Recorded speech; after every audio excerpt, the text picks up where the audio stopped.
Okay. Thank you for joining us for today's presentation on the Senior Scam Jam. Keep your guard up. This presentation is brought to you by Bernalillo County Office of Senior and Social Services.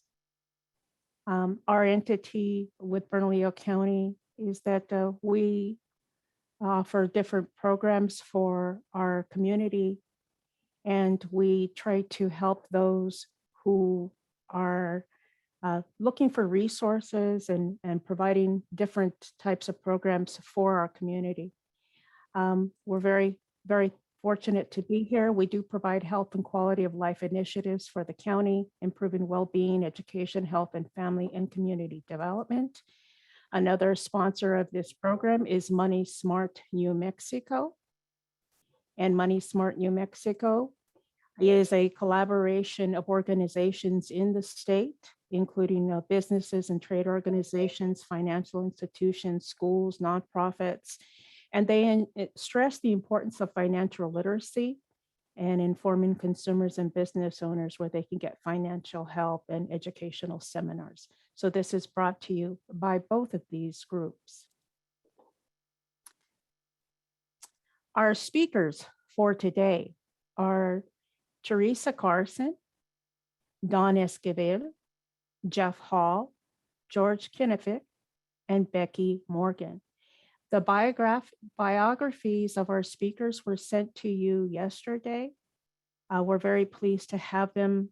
They have expertise in various areas and have joined together to offer this presentation as well. So the objectives for today, we're going to share some current information on financial exploitation topics. We're also going to offer tips on how to protect yourself from scams of all types. We're going to share resources for you to learn even more. Today's program is on cyber safety and common scams. That includes financial exploitation by a fiduciary, lottery prize and sweepstakes, phishing and internet scams, imposter scams, tech support and computer virus scams, scams targeting veterans, charity scams, investment scams, and COVID-19. There's quite a bit of information and a lot of different ways that folks are trying to scam individuals. All right. So why are we here today? Well, the US has an aging population. Nearly 20% of the population in the United States is over 60 years old. And that was from the 2016 crime report to the nation, FBI crime report to the nation. A lot of the victims are seniors. 38% of fraud victims are seniors. And how much money is involved? Well, the average personal loss is close to about $12,000 per person and $44 billion nationally. So from 2016, that was the information there. Now, why are you or older adults at risk? Well, a lot of folks, older adults, they can be more trustworthy and they can be more polite to folks that are trying to get information and really trying to take advantage of them. Some may be socially isolated, and because of that, that means they may not have someone who can help them understand what is being presented to them, help them understand or kind of decipher information, and maybe they just don't have someone that they can turn to for a second opinion. Some struggle with memory loss and they struggle using new technology, so they feel they can be vulnerable to these scams as well. So those folks who have their mic on, please go ahead, audio, go ahead and if you wouldn't mind, just mute. Oh, they also spend a lifetime working and building assets and savings. So many times they have other resources available to them and have built that lifetime of resources and savings. They may have guaranteed sources of income. They might have a pension, a retirement, and maybe even just their Social Security. So that's why scammers like to target these individuals as well. They normally use traditional financial accounts. And many times they're very excited to win those sweepstakes or those contests. So the different types of financial exploitation, we'll go ahead and go into that. One of our presenters, Dawn, I'm going to go ahead and Dawn, I'm here. you're here. So Good Dawn's going to afternoon, go ahead and everybody. take. Thank you so much, Veronica. Financial exploitation by a fiduciary. What is a fiduciary? A fiduciary is someone that you have named to manage your money and or your property for your benefit and your benefit only. Financial exploitation can occur when that fiduciary abuses their power. So it's really important when you go to establish a fiduciary that the person you designate is very trustworthy, you know them, they're very honest and very reliable. I'm going to read a little excerpt out of one of the booklets from the CFPB about protecting residents from financial exploitation. And this is how it looks. A Prescott, Arizona resident was arrested for stealing over $100,000 from a 74-year-old woman with dementia. The charges included felony theft, fraud, and misuse of power of attorney. Police were alerted after the victim was approximately $20,000 behind in payments to her care facility. The investigation revealed that the alleged perpetrator sold the victim's home to one of their relatives for less than fair market value and took control of various other assets. Next slide, please. So doesn't that sound like a nightmare? There's really only 4 basic duties of a fiduciary, and that is to act on your best interest, manage your money and property carefully, keep your money and property separate from theirs, and maintain good records. For folks that are in a facility, assisted living, nursing care, whatever level or degree of living facility, there are some warning signs that you could look out for. Residents that appear agitated or distraught prior to or after a family member or a close friend visits them. Maybe the resident is reporting a missing checkbook or credit card or missing papers. Maybe that causes them to be kind of paranoid and they start hiding their possessions and their paperwork. A couple of others, maybe disappearance of their possessions. Maybe they had something that was valuable and it's gone. Unpaid facility bills, unpaid pharmacy bills, unpaid utility bills. Those are some things to look out for folks that are in facilities that just, they're being taken advantage of, and it's really hard, like Veronica said earlier, maybe they can't defend themselves or they don't know what resources to take. Go ahead and next slide. Fiduciary abuse. Your fiduciary can be removed if they do not fulfill their duties. They can also be sued and made to repay the money. If there's suspected financial exploitation, it's reported to the police, it's reported to Adult Protective Services, there could be an investigation. And I highly recommend that if you are the one making those calls, you need to document who you call, who you talk to, all of the data, your incidents.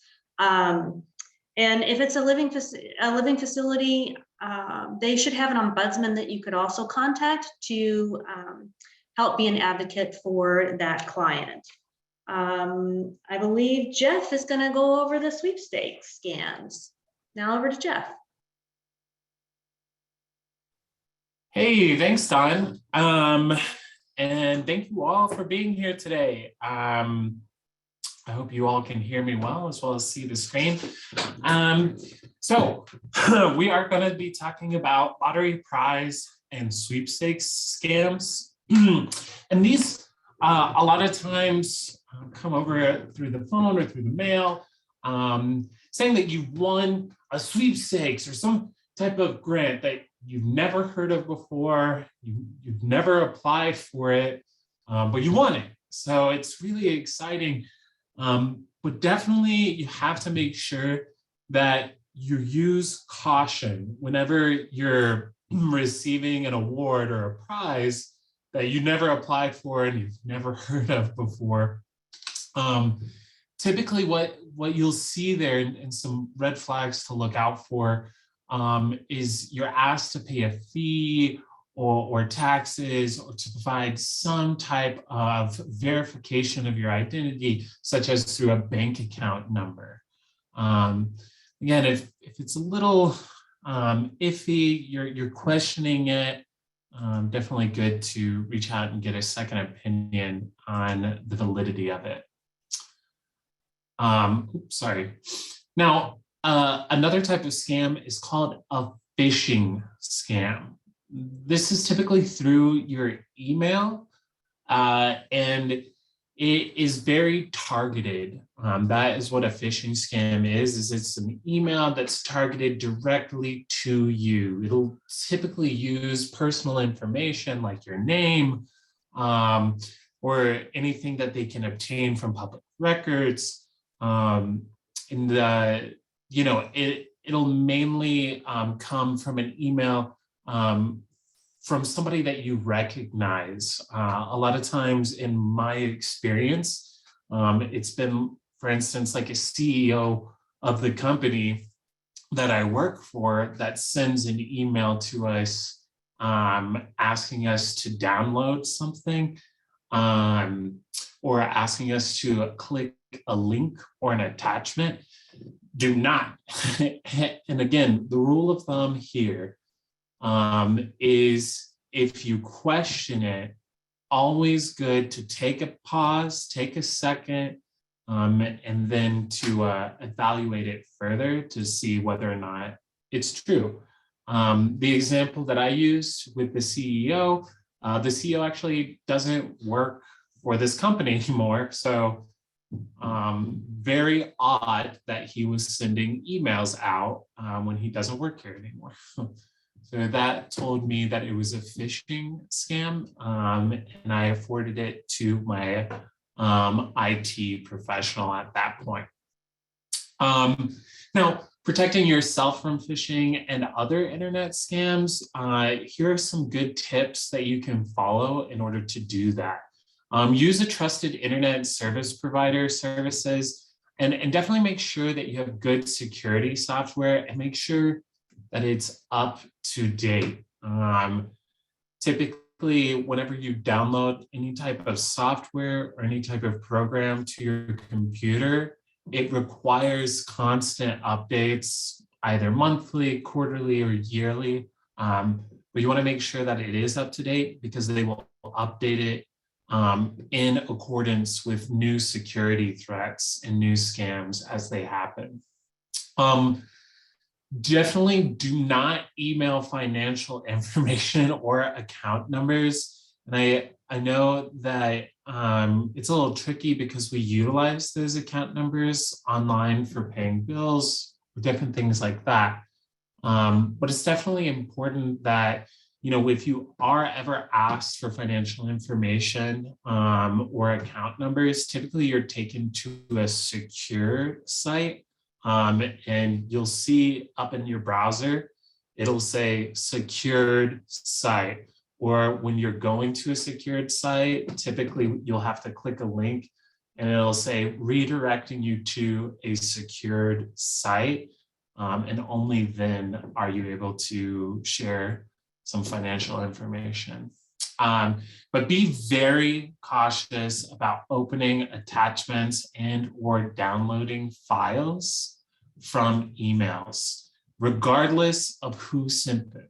This is so important because typically what they'll do whenever they're trying to scam you is they will send you an email with an attachment.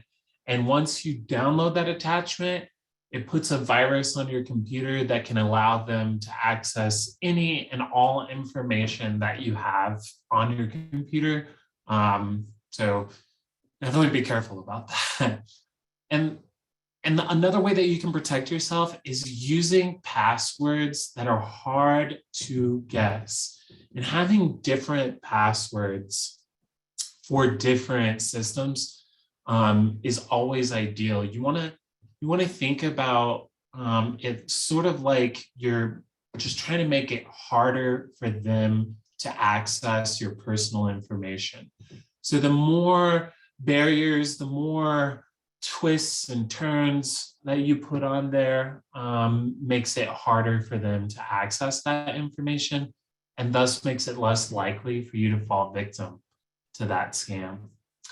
And last tidbit of advice is just to make sure you shut down your PC completely when you're not using it. Leaving it on, leaving it running will leave yourself open to people trying to access you remotely. Here's some more tips for you. Don't give your control to a third party who calls you out of the blue. Sometimes you may get technical support for an issue that you're having with your computer, and they'll ask to take control of your computer. But that only happens when you have reached out to them to ask for that help. And it's typically with a service provider that you trust and you know. Rarely, if ever, will somebody just call you randomly and ask, hey, let me take control of your computer to assist you with an issue. Definitely only happens if you reach out first. And definitely don't rely on caller ID to authenticate who you're speaking with. There's ways where they can manipulate that caller ID to say whatever they want it to say. And online search results might not be the best way to find technical support or to get your company's contact information. So just be aware of that. For any other practical tips to help you guard against internet fraud, secure your computer, and protect your personal information, visit this link onguardonline.gov. And as Veronica mentioned earlier, these slides will be available.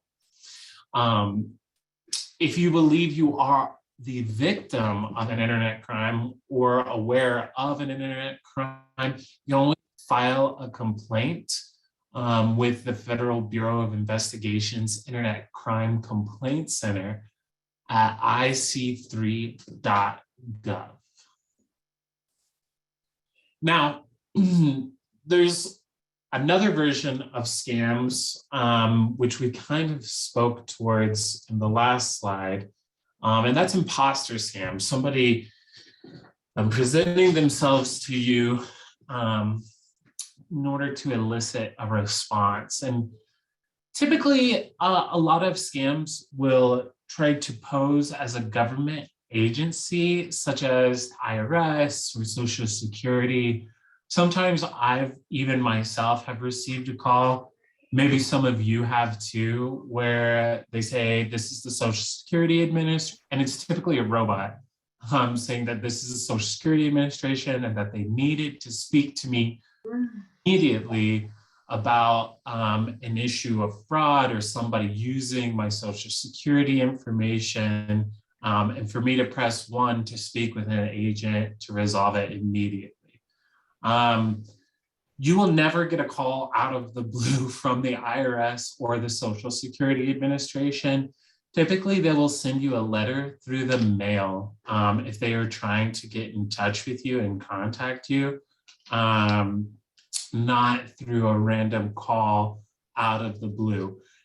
Something to be aware of whenever you're wondering whether or not this is a scam or it's not a scam is that they'll pretty much ask for immediate action, and they are trying to scare you. They're trying to threaten you or threaten your sense of security. And so, you definitely have the ability to hang up. You definitely have the ability, and it is suggested to you, to reach out to the agency separately. Call them after. Once you hang up on that phone, I would pick the phone up, call the Social Security Administration locally that you know, to see if there is any actual validity to what they were trying to tell you. And then if you find out, no, this is a scam, definitely feel free to report it to the tigta.gov. For IRS imposters or really any other federal, state, and local authority imposters.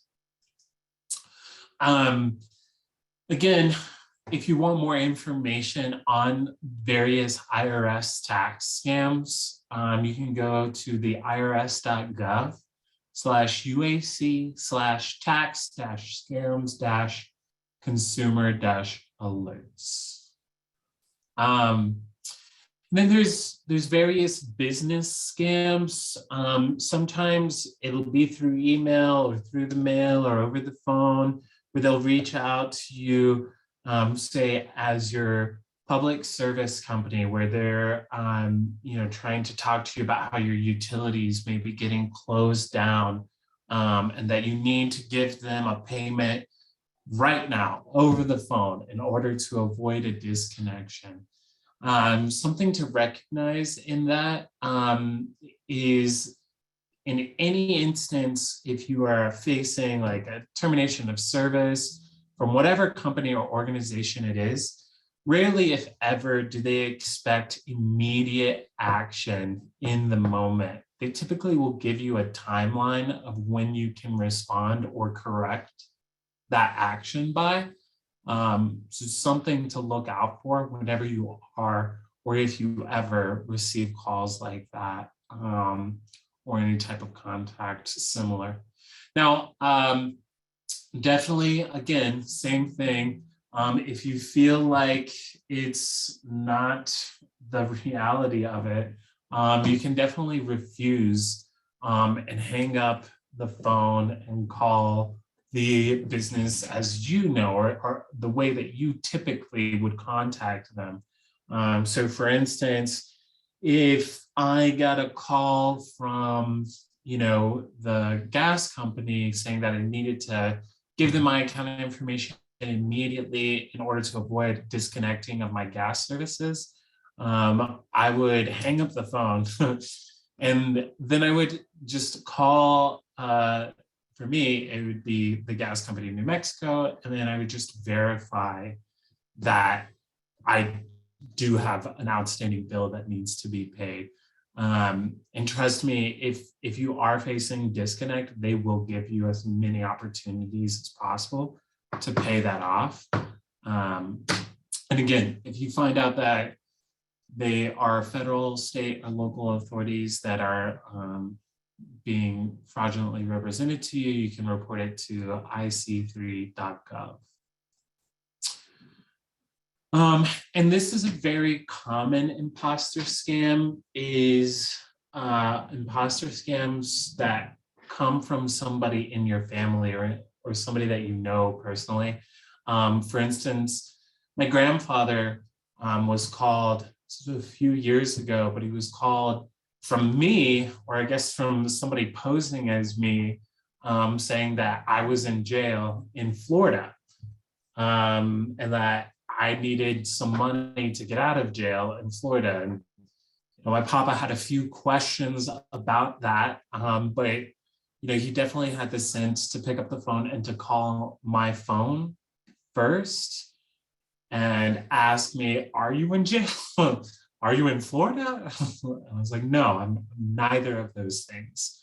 So definitely always be cautious whenever you're receiving a call from like a strange number or a strange place. And, it's not going to hurt them if you spend that extra 10, 15 minutes just trying to verify some information before you act on trying to help them. And again, they will plead with you. They will demand that you immediately wire them money. And again, you don't have to do any of those things. At any point in time, you can wait and call and verify.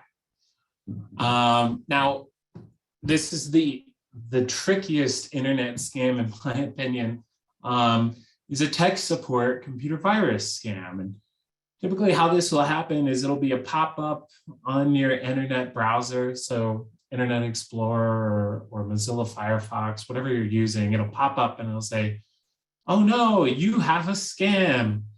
Download now or you have a virus or you have some type of malware. Download here to fix that problem or to eradicate this virus. And so you click that download, and then that's what actually will download the virus to your computer. So again, good thing to recognize here is it was unsolicited. You didn't actually reach out to anybody saying, hey, my computer's not working right. Can you help me with this? It's probably a good sign that somebody's trying to take advantage of you. And again, if they're asking you to download something, or if they're asking you for payment or to access your computer in any way, more than likely that's a scam. You can definitely refuse any of that. And I would contact somebody that is more reputable and recognizable to yourselves and the community at large. So like I said, if you don't know like what virus software is out there, there's Norton and McAfee and a few various brands that are like big name brands. But at the end of the day, you can always go to like your local computer repair shop and just ask the gentleman there if they know what this is about, and more than likely they'd be able to help you. And if you did download the virus, I would definitely talk to them at that point. And you can report it again to the FTC, AG, AARP, IC3.gov, etc. Now, that's it for me at this point. I will hand off the rest of this presentation to, I believe, George? Yes, that's right. Hello, everybody. Good afternoon, and thank you for joining us. I wanted to talk to you a little bit about scams targeting veterans. And here in this slide, you can see just a few, unfortunately. There's many more. Pension poaching, the charging of money to assist with VA pension claims, the scam to update your file, and the pension advance scam, and unfortunately a few others as well. Next slide, please. Remember that anything having to do with the VA is provided free of charge by accredited VA officials. If you have any doubts, you can always, here is the website that you can request verification over any kind of offers or anything that you may have received, usually by internet, emails, that sort of thing. There's always somebody out there trying to sell you things or to push things on you that you just flat out don't need. So if anybody is selling you anything that you don't need, just say no. Be careful also when if the scam involves the moving of different types of investment, moving your money around or anything.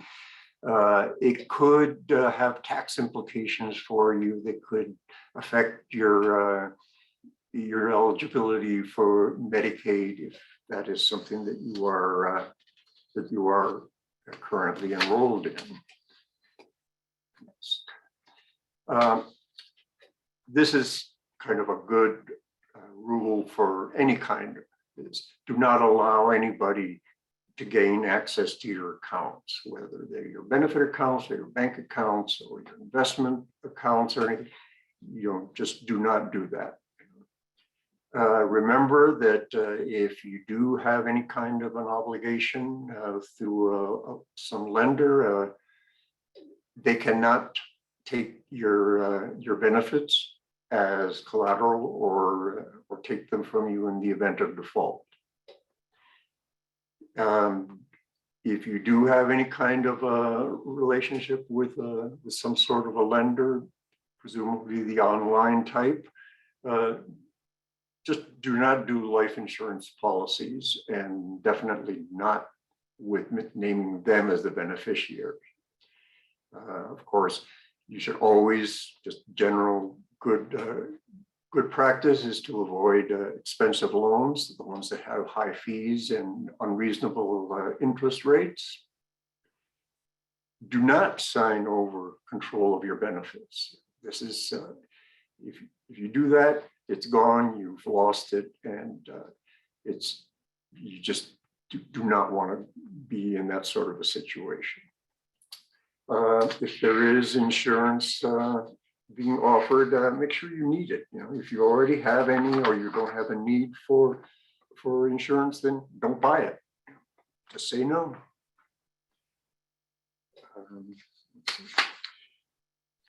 There was one thing that I wanted to, that hadn't been on that list, and it had to do with a particular type of scam, which is your buyout scam for pensions, where they will offer you a lump sum,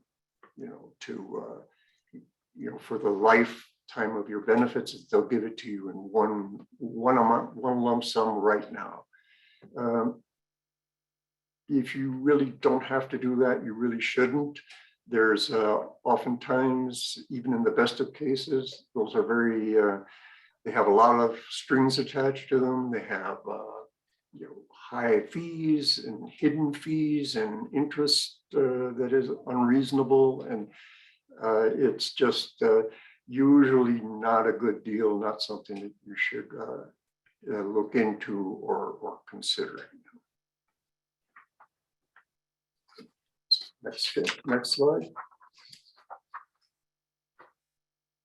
Charity scams are the ones that use names of maybe institutions or agencies that everybody's heard of, United Way or the Red Cross, things like that. But they usually make it be sort of sounds like that, and they use logos that look sort of like them, and it's a very fine line between what the appearance of the legitimate sites are and what you're receiving.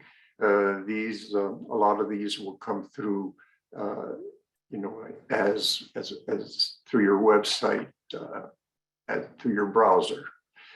The place to check for the legitimacy of nonprofits and charities is through this irs.gov/charities.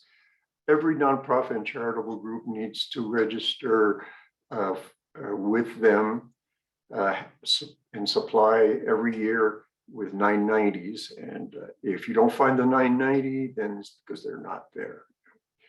For local charities here in New Mexico, here is the New Mexico Attorney General's office website. And if you ever are approached by any of these scammers, please feel free to send it on to the Attorney General. And the same applies to the veteran scams as well. And just remember that even if you have been scammed, there's no shame in that. And if you do forward this on to the authorities, maybe the next person that these scammers try to take may be thwarted. So that's all I have for this one right now. I will hand it over now to Dawn to talk about investment scams. Thank you, George. We've got investment scams in here. I think a lot of people are familiar with the Ponzi scam where someone goes out and seeks a pool of investors to give them money, and then a second wave of pool investors gives them money, but then the first pool is paid out of the second pool's money, and then they just kind of keep doing that and so on and so forth, and taking their cut out the top, and there's no real investments ever done. So that, you know, those are phony investments promising unusually high returns. That is a red flag to be on the lookout for. So when you're being told that it's a small investment and great returns, no risk, you know, all of those terms should be red flags, because somebody's trying to con you into investing into something that maybe is not to your best benefit. Another key way to look out for yourself is to check their senior designation. Senior designations are the letters after folks' names. It's their certifications, it's their training, it's their education. Folks might be most familiar with a CPA, a certified public accountant, or a CFP, a certified financial planner. But there are also certified financial planners and analysts that are specifically designated for seniors to help them manage their assets and manage that plan. So it's always good to check out whoever you're dealing with, their designation. Always be leery of the, oh, act now. You know, before it's too late, I picked this out special for you, because the old saying is, if it's too good to be true, it probably isn't true. Looking at, oh, sorry, I wasn't quite done with that. On the investment, if you are looking to invest, my recommendation would be, you can always get a second opinion, just like you can for medical. And you can also ask your family and friends, those who you trust, who they deal with their investments as well. Okay, the next one, the COVID-19 scams, phishing emails and text messages. And I think Jeff and George have kind of touched on some of the phishing scams, text messages. You know, there's going to be all kinds of things in the emails and the text messages to appeal for donations when maybe it's not an actual charitable organization. Offers for treatment when they just want to get your money and it's not really for a treatment, or sale of in-demand products such as the at-home tests. You know, you might get an email that says, hey, we're selling 100 of these at-home tests for this special deal, and you have to pay for it up front and give me your credit card. Well, you're giving them a lot of information, and they may never actually deliver on the product. So you be careful on who you're buying from, especially during these times, because those fraudsters will really prey on the opportunity to take advantage of it when you're scared and maybe feeling a little desperate. Stolen identity for the COVID vaccine cards. You can also learn more about these scams and how to protect yourself, how COVID-19 scams can affect you if you look that up. The next slide is the COVID-19 resources. There's United Way information line 211, the New Mexico Aging and Disability Resource Center, the New Mexico Department of Health, and that information there. And you can a lot of times you can Google those organizations if you don't have the information readily available. And there's also adult protective services as well that can help. And finally, the last slide, what actions can you take? We've listed first there, consider a power of attorney. It's really important that you appoint an agent under a power of attorney before your decision-making ability declines. And a family member or friend might have to go to court to become your guardian. That process can be lengthy, it can be expensive, it can also be public. Power of attorneys or POAs, they vary, and it depends on state law, what the state law allows, and the wording in the document. If you Google New Mexico legal forms printable, there's several different forms of power of attorney. You can do a power of attorney for your vehicle. You can do a power of attorney for a real estate that's owned. You can do a limited power of attorney. You can do a healthcare power of attorney. And these are just a few. One of the most important ones that will succeed if you become incapacitated in any way is a durable power of attorney. So that succeeds if you're bedridden, you're not of sound mind, of sound body, but just know that if any power of attorney is established, it is considered null and void once the person is deceased. So don't let anybody try to fool you and say, well, I've got their power of attorney, and that you know that person passed away, because the power of attorney is null and void after that. But just know that you can seek your attorney. You can look at the New Mexico website, the state website, for advice on power of attorneys. And George?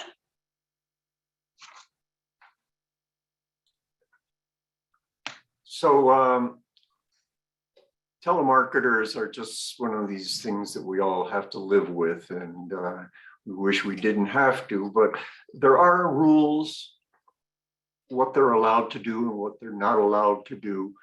And this is assuming that these are legitimate.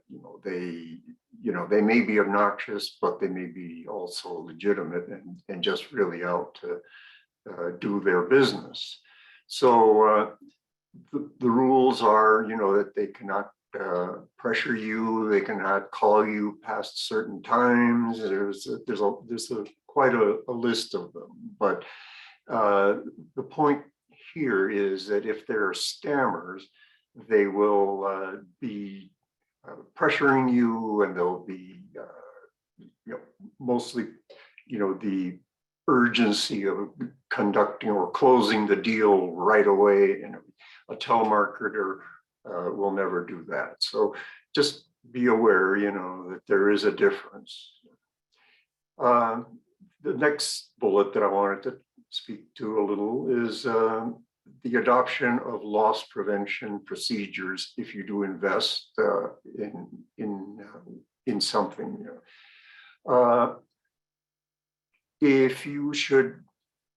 What it really comes down to is you need to have a process or a system which includes, if it is a legitimate investment through, say, a fund or something like that, your loss prevention needs to include the professional that you were working with to set up the account. You also have to work with family members, and just basically build a team around you, so that if something were to happen and they were to begin, to just try to take your money, the scammers, that is, that there is a system in place to protect your assets. So it's, whatever, it's up to you, whatever you feel comfortable with. It just needs to be people who you absolutely trust, because you're basically putting your future in their hands. So Jeff? Thanks, George. And we definitely need to know what government agencies will and won't do if they contact you. Understanding that the IRS will never call you out of the blue. They will definitely try to reach you through mail. And lastly, know your rights. Like I said, a lot of times they'll try to make you feel as if you need to take an immediate action, or else the consequences will be severe. And that is never the case. You always have time. You always definitely can take a pause. And at the end of the day, you can hang up the phone. It's not the most polite thing to do, but sometimes you might need to give yourself that time, that space, to really consider what they are asking, what is happening, and to just verify the information that they're providing you. So definitely understand that, again, if somebody's trying to pressure you to do something immediately, to share with them something right then and right there, or else know that you do not have to do that, and that you have other options available to you. And that's it. I will hand it back to Veronica to finish up. Okay. Thank you. This is Veronica Cordova. Whoops, let me take that video off. Didn't come out quite right. This is Veronica Cordova. We want to thank you. But before, we want to take questions from the audience. You'll see here in the Zoom menus, there is a icon called reactions. And in reactions, it gives you the ability to raise your hand if you have a question. I see that Gina, actually one of our presenters too and organizers, has a question. Gina, would you go ahead and disable your mic and ask the question? Yes, thank you very much. Really appreciate everybody's presentations today. They've been fabulous. And, you know, every time you think you know everything, you'll learn something else. The scammers are always one step ahead of us. But since we're all carrying around little computers in our hands now called cell phones, I have a question for Jeff. I'm curious to know if the computer virus scams or something similar is happening on cell phones. That's a great question. You can have viruses on your phone. Pop-ups and different functions like that, while at this point in time are less prevalent, they're less common, they can be programmed to be accessed through your phone or through whatever mobile device, whether it's a tablet or a phone that you're utilizing. So definitely something to be aware of, not just using your personal computer, but also using your phones. Does that answer your question, Gina? Of Yes, it does. Thank you. course. Thank you.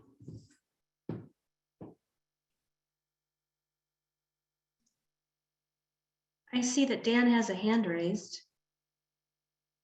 Veronica, do you see? I think I'm unmuted at the moment. We can hear you, Dan. That's great. Okay. Since this past September, I have received 1, 2, 3, and 4 different phishing emails purportedly coming from Norton security people verifying my renewal. And sometimes with 3 a week, I can be renewed for over $900. And I've never used Norton on any of my computer systems. When I have reached out to the AG's office, I've been told you have to do the online submission, but the online submission has nothing to do with the phishing scam. It has to do with how much damage has been done, and the convolution of their reporting or what you have to put in is really insane.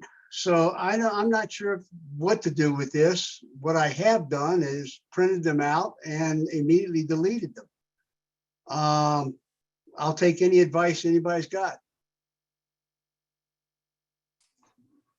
Yeah, I mean, I think the IC3.gov is the best attempt that you have on getting some type of resolution with that. I think if it's somebody posing as Norton, they'll be able to address that in due course. But as far as like the procedures from the Federal Bureau of Investigation, I would definitely not be the expert for that.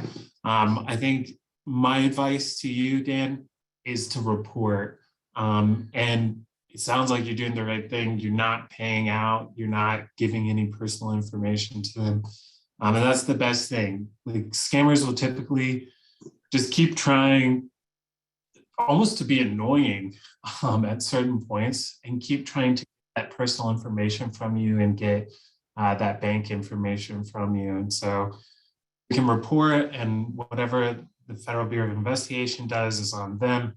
but it sounds like you're taking the right actions to protect yourself. So I'd suggest continue doing that. Thank you. Dan, if I could, I make another suggestion. If you mouse over the address of the sender and see if there's any kind of a odd or unusual address designation there, that's kind of a giveaway. Go ahead and block all of these as they come in. As Jeff just said, they're going to keep trying and everything, but if you block each one, then they have to work a little harder. Okay, George, how does one block what's already been received in my inbox? I know how to do it on my phone with those phone calls.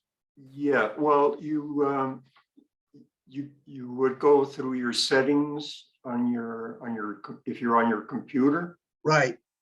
and it'll give you the option to do you have a, I use Outlook, for example, and Yes. that has a feature in the email management, you know, the inboxes and everything that you may have, to where you can block them, put them in junk, or both, you know, and you right click on junk and it should, or you can just not open it, just, you know, just click on the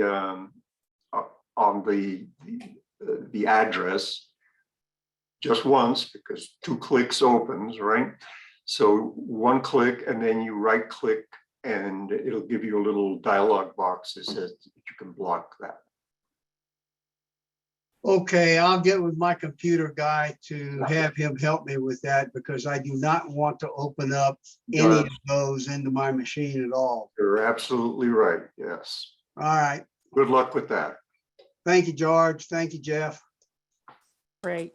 Okay, folks, we still have plenty of time. We would love to entertain your questions, be able to address any of the different things that we talked about today: exploitation, the sweepstakes, the internet scams, imposter scams, and what have you. Is there anyone else that would like to ask a question of our panelists here? Please go ahead and just raise your hand. Gina. Well, I don't have a question so much as for the presenters, but more for the audience, because you know, I've been in these classes before, and I feel like I learned the most from the stories of the people who have received you know, scam requests like Dan just described. And you know, the scammers are just, they're up there quick. They keep coming up with new ideas. And so I just was wondering if anybody on the line has a recent scam that they encountered.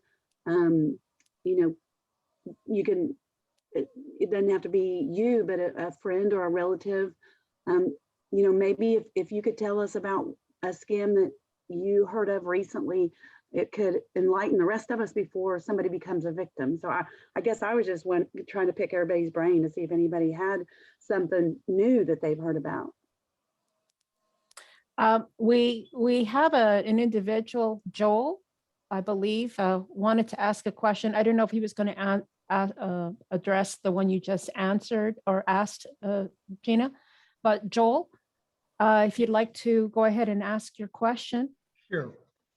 There are times we'll get emails from people that we know. I mean, you know, from people that we know, that says, we're out of town and I need a favor. Can you buy a whatever gift card for my daughter's birthday? And I'll, you know, because I'm out of town, I can't do that right now. And it comes from a legitimate person, but their email address is off or different from the email address that we know them to have. So instead of saying like danreagan.gov. It's like danreagan.org. So we always contact the person back who supposedly, the person that we know who sends the email, and they say, no, I've been hacked. So what do you do there?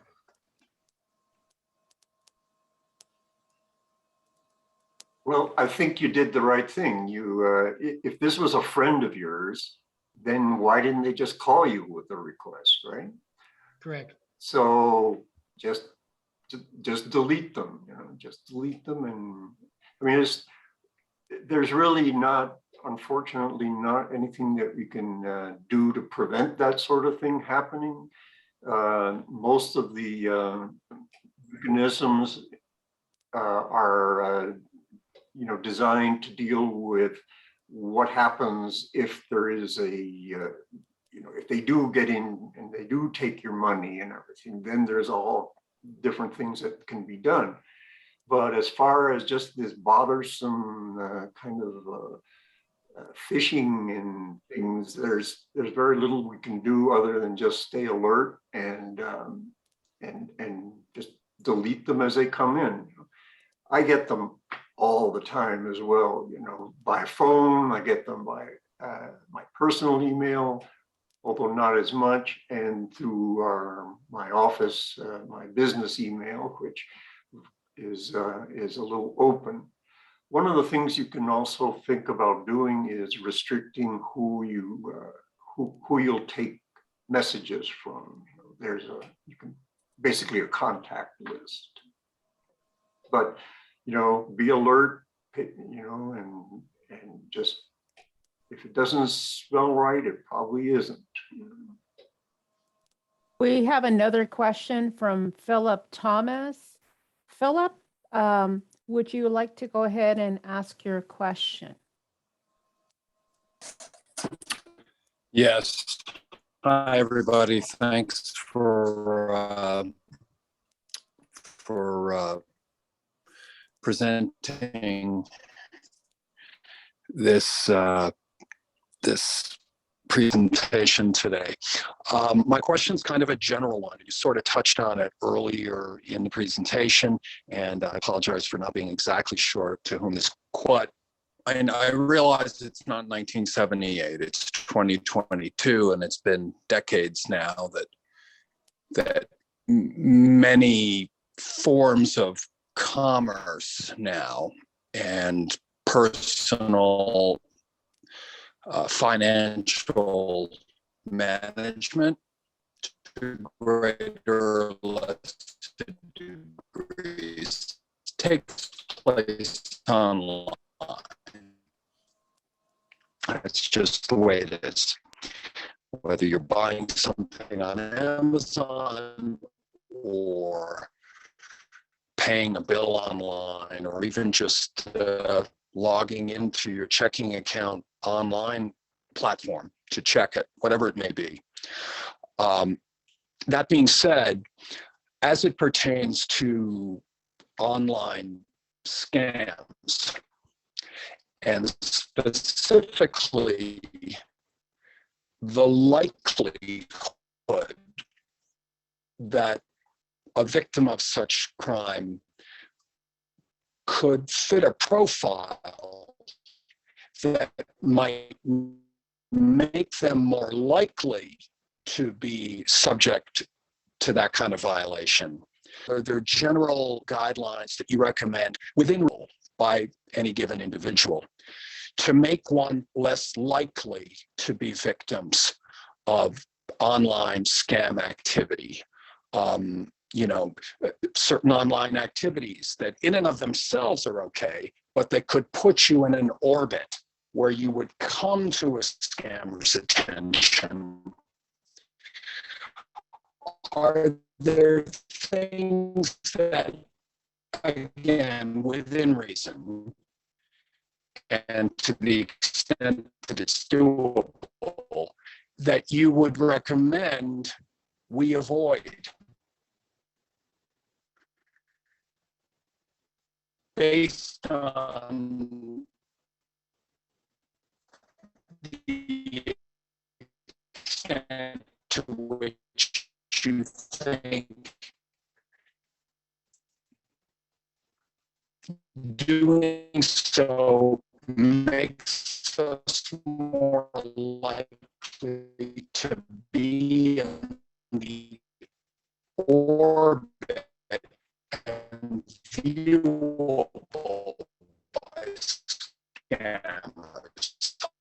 I hope my question makes sense, but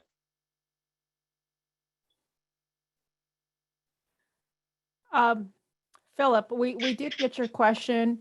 Can any of the presenters go ahead and comment on Philip's question? you know, uh, would you suggest avoid banking online? Avoid making purchases online. Philip, I'm gonna.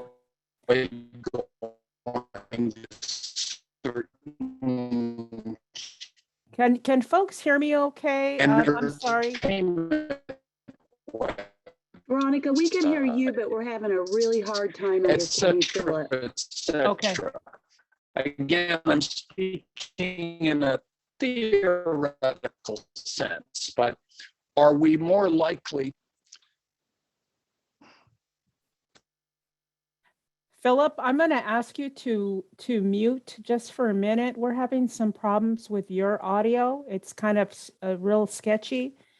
Can someone in the panelists answer the question? So Philip's talking about things that you do online that make you more susceptible to scams. Is there activity that you do online that scammers can actually see that make you more vulnerable?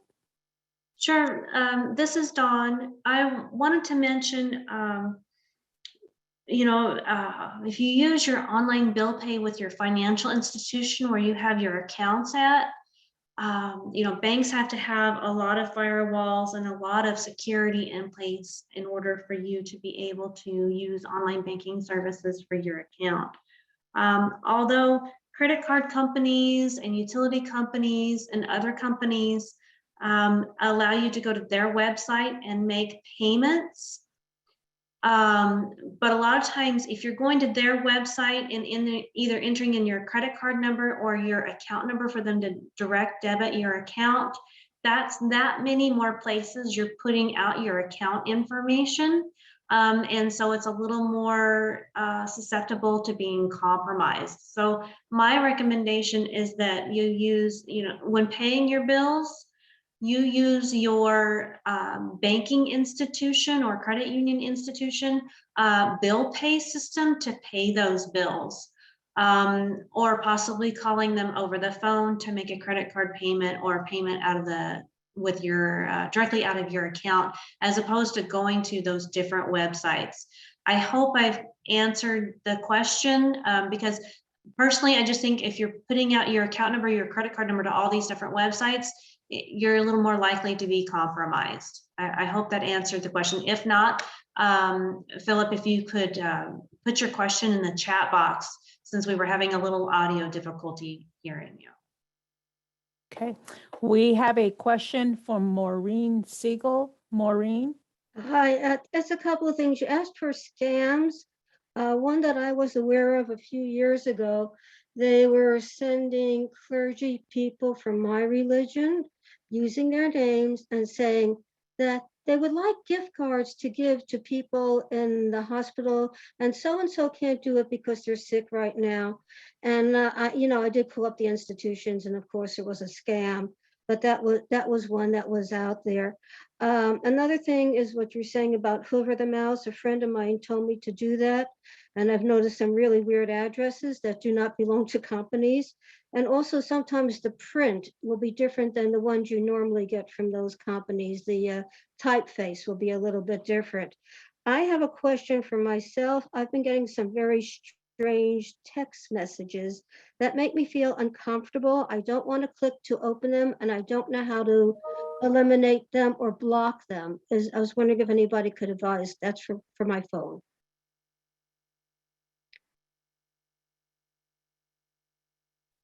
Were you Any able to hear me? Yeah, we heard you, Maureen. Anybody would like to address Maureen's question?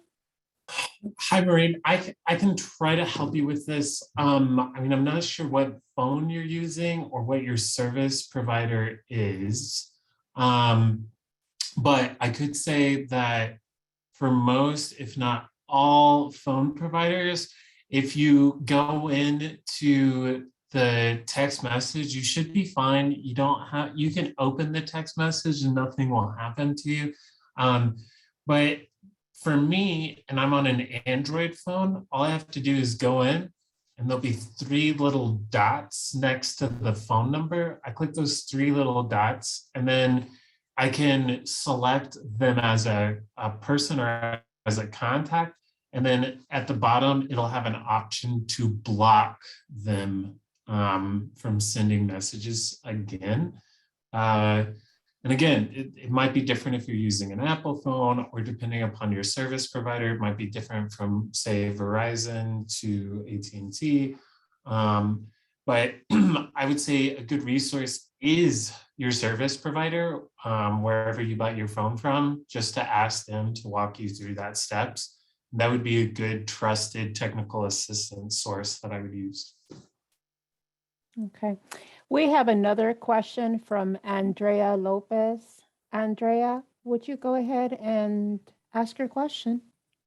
I don't have a question. I just wanted to say that I did get scammed one time. A pop-up came in my computer about that I want a free prize. I don't know what site I was on, but unfortunately, it was a product that I was kind of interested in. So it was free. I just had to pay the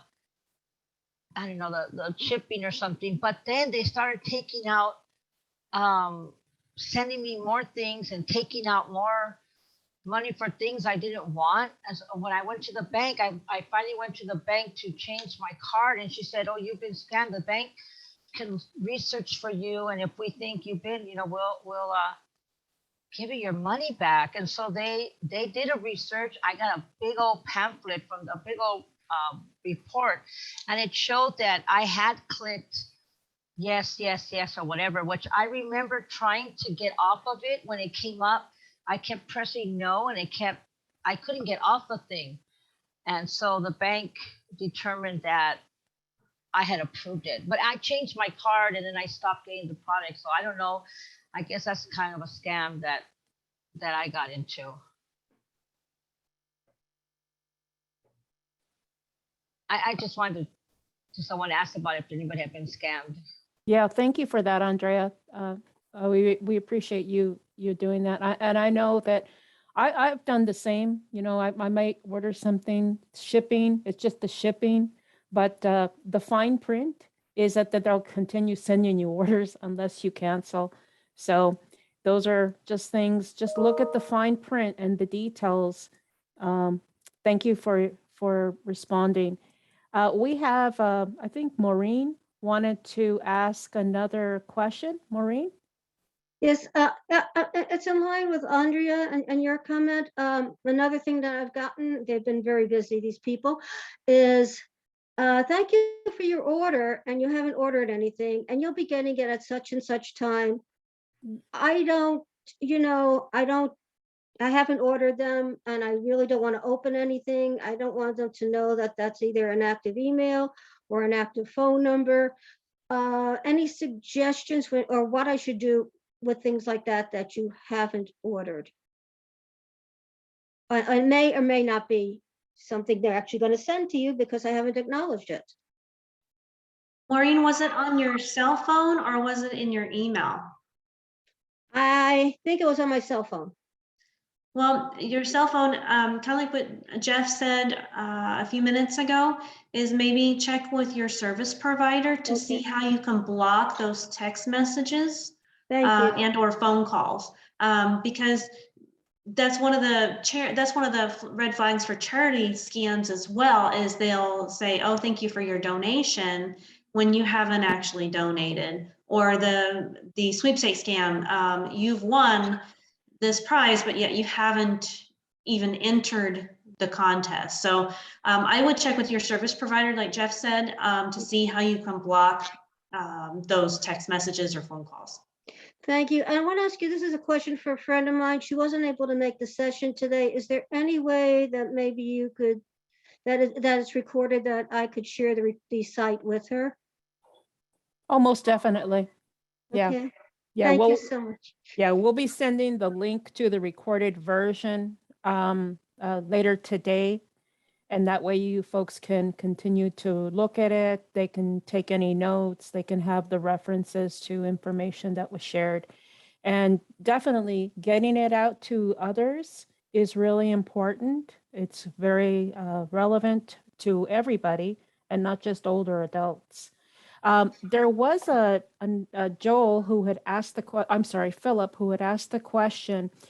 He elaborated a little bit, and that's kind of like what online activities should be avoided to become less likely to the attention of scammers and fraudsters. You know, paying the bills, making purchases online, visiting certain entertainment. So it's kind of like, should we kind of curtail some of the online activities? And I'm going to add another question on to Philip's.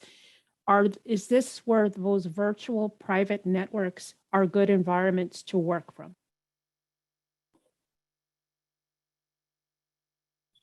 That is a tricky question. I mean, any like the websites that you browse are open to scam artists and hackers wanting to retrieve your personal information. I mean, there's definite things that you can avoid on the internet, using online services that have free. I always feel like anything that says free is typically not as free as it seems.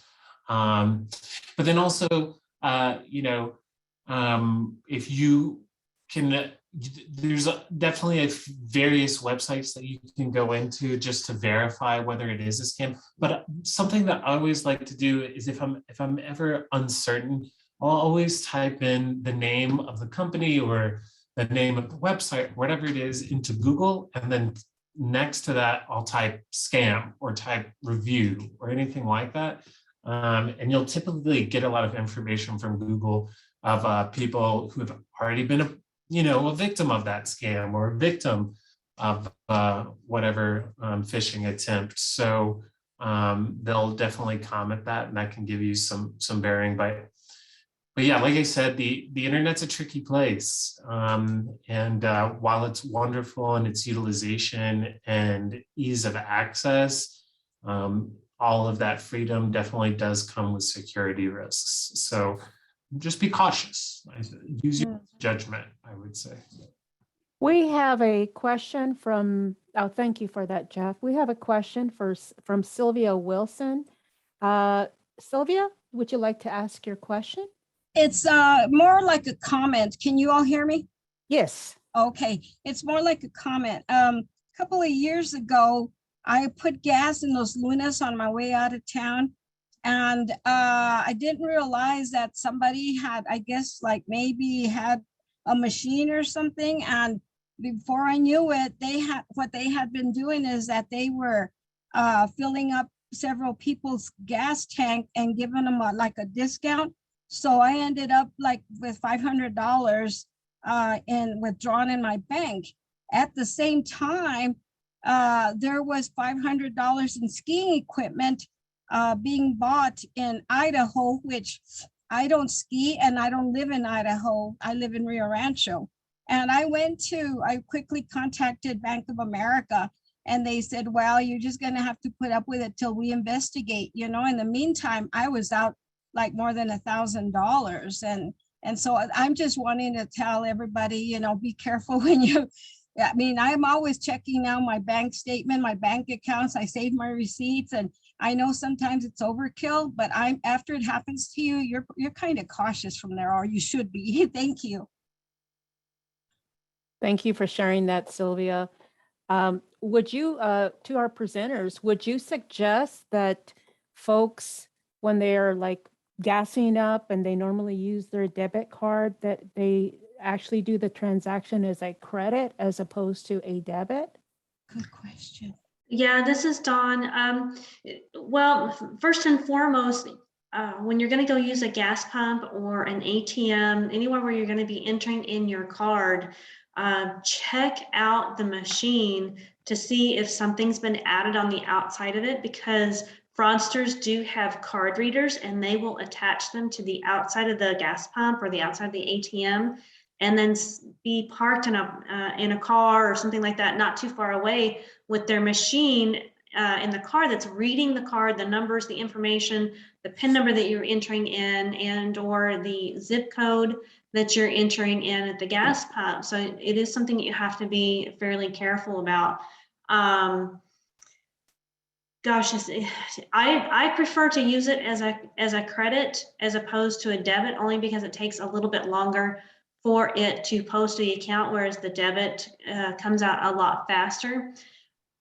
Unfortunately, it doesn't really protect you anymore than using it as a debit, because it's still ultimately coming out of the account, and the bank has to follow rules. They have to notify, they have like 10 days to investigate, but a 60-day window to have a final answer. If at 10 days they don't, some will go ahead and give you a provisional credit until they further their investigation. That's a lot of the cases, but not every case. I recommend that folks look at their account on a more frequent basis than just the statements, because the statements come in the mail. It could be 2 or 3 weeks, kind of like what happened to Sylvia. And Sylvia, thank you so much for sharing. And it can happen to anybody that you've realized that there's so much money gone out of your account, and now you can't pay your mortgage or your bills. So I think that it's important for you to keep more of an eagle eye on your account. I do it with both my phone and my computer, going to the bank's website and check my transactions to make sure that everything's posted correctly. Because it also could be that you had a legitimate purchase, but the transaction came out at a higher amount than what your receipt showed as well. So just a couple of tips, and then unfortunately there's no silver bullet, I don't think. But thank you for sharing, Sylvia. You're welcome. Thank you, Dawn. We don't have any more questions, but I actually have a couple that I'd like to ask. So can you comment on like those protection services? And I'll just name a couple that I see on TV, like LifeLock and stuff like that. Or will your homeowner's insurance cover for losses, like as a rider? Are there some things that you could put into into a homeowner's policy? Or, what would you recommend perhaps? I'll go ahead and take that one. Personally, I have a credit monitoring service through my financial institution that I pay $7 a month for. And I'm notified if there's a billing address change, if there's any phone number, if there's anything changed on any of my credit lines on my credit bureau. And just to give an example, this was about 7 or 8 years ago. I received their notification through the mail, because they don't call me. They send me a notification through the mail that said that my Old Navy credit card billing address was changed. And I can sometimes be a little naive. I called the monitoring service, and they asked me a couple questions and said, no, Dawn, somebody has charged almost $800 on your credit card and had it shipped to their apartment in Iowa. So it was definitely fraud. And granted, I still had to bide the time while Old Navy followed their protocol, which is governed by the federal regulations. for them to investigate and realize it wasn't me. I live here in New Mexico. I am not in Iowa. And that purchase was not me. I still had to make a $25 minimum monthly payment for 2 months while they did the investigation, just to make sure that my credit line wasn't going to be reported past due or late. But in the end, they did credit everything back to me. So there are different companies. I can't refer one more than the other. I would recommend that you look into them. Maybe you can ask some family members what they use to see what their reviews have been. Kind of like what Jeff said, you could Google them and ask about reviews maybe. That way you can compare companies. Great. Thank you for that, Dawn. Folks, we're coming to the close of our time here today. We will be offering a second presentation on scams, the Senior Scam Jam. Wednesday, March 23rd from 12 to 1:30, we're going to be talking about common frauds and identity theft, credit card, debt repair, mortgage assistance, foreclosure, tax relief, home repairs, reverse mortgages, health and Medicare, and Medicaid, and funeral and burial. There is a lot of scams out there, and we're looking to give you more information so that you're more savvy in understanding how you may be targeted and things that you can look for. Red flags, signs, cues, all the things that folks shared with you today. We hope that you enjoyed this session. You got a lot out of it. We will be sending you a the recording of this as well. And most definitely share it with other people so that they too can be knowledgeable and can be able to be discerning about things that they're being presented with in their everyday lives. We want to thank our presenters today. We want to thank all of them for sharing their wealth of information with our audience. And we want to thank you for all taking the time to be with us today out of your busy day. And we hope that you enjoyed this lunch presentation on Senior Scam Jam. And we will be hosting again next month. Please invite your friends and people that you know to ask them to register as well and have them join us next month. We're going to close today and we want to thank you. We'll see you next month. All our presenters, thank you so much. Okay, and we'll say goodbye here. Bye-bye. Bye, thank you. Mm-hmm.